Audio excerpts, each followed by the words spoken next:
भाजपा के राष्ट्रीय अध्यक्ष जेपी नड्डा मध्य प्रदेश के सीधी के बेहरी में जनसभा को संबोधित किया। नड्डा ने कहा, कांग्रेस के जमाने में पनडुब्बी घोटाला, चीनी घोटाला, चावल घोटाला, कॉमनवेल्थ घोटाला, कोयला घोटाला हुआ, हेलीकॉप्टर वेस्टलैंड घोटाला, 2G 3G का घोटाला हुआ। कांग्रेस ने न अंतरिक्ष छोड़ा, धरती छोड़ी, न पाताल छोड़ा, तीनों लोक में घोटाला किया। इंडिया घमंडिया गठबंधन में सभी भ्रष्टाचारी एक जगह इकट्ठा हो गए। इनके आधे नेता बेल पर हैं या जेल में हैं। भाजपा ने यहां से डॉक्टर राजेश मिश्रा को लोकसभा प्रत्याशी बनाया है।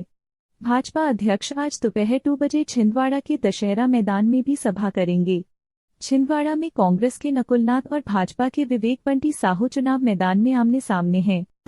कि चाहे हम गुजरात की बात करें जहां हम 30 साल से सरकार में हैं, फिर चाहे हम मध्य प्रदेश की बात करें जहां हम 20 साल से अधिक सरकार में हैं। अभी अभी आपने हमारे विधायक जी बता रहे थे यहां के प्रत्याशी के बारे में कि वो लड़ रहे हैं लोकसभा विधानसभा, जीते नहीं। ऐसी परिस्थिति में चुनाव लड़ रहे हैं। लेकिन कुल मिलाकर के एक बात सामने आई है जो आप लोगों को भी ध्यान में रखना चाहिए। पहले राजनीति होती थी लोगों को बांट करके।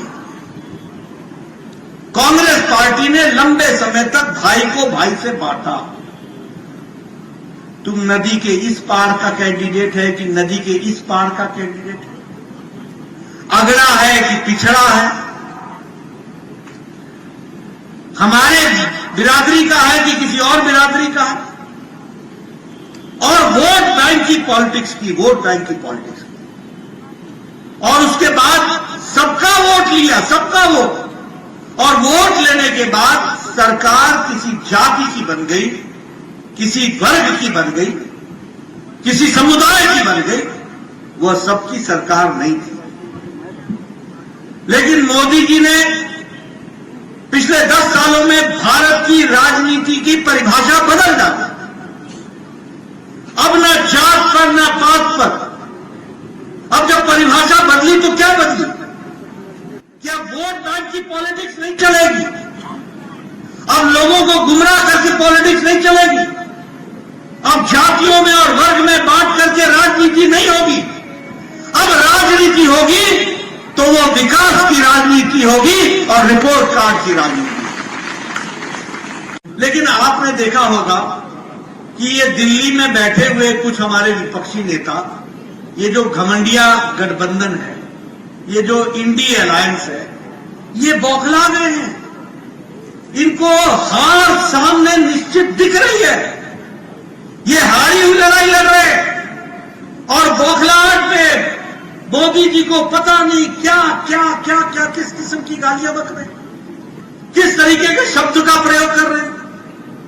कल मीसा भारती ने यह कह दिया कि हमारी सरकार आएगी तो मोदी जी को जेल भेज देंगे।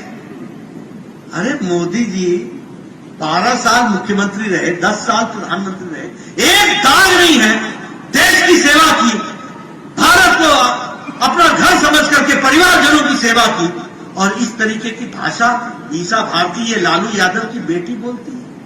आप बताइए लालू यादव बेल पर है कि नहीं है? बोलो भैया, बेल पर है कि नहीं है? आप बताइए राबड़ी देवी बेल पर है कि नहीं है? आप बताइए इनके परिवार पर भ्रष्टाचार के आरोप है कि नहीं है? जमीन के बदले नौकरी का घोटाला किया कि नहीं किया? मवेशी का चारा खा गए कि नहीं खा गए? ऐसे लोग इस तरीके की भाषा बोले ऐसी भाषा मंजूर है क्या? सारा देश मोदी जी के साथ खड़ा है ना? सारा देश मोदी जी के साथ खड़ा है। ये जो इंडी अलायंस है, ये जो गठबंधन है, ये दो बातों का गठबंधन है। एक, मोदी जी कहते हैं भ्रष्टाचार हटाओ, और ये सब कहते हैं भ्रष्टाचारियों को बचाओ। ये सारे भ्रष्टाचारी इकट्ठे हो गए।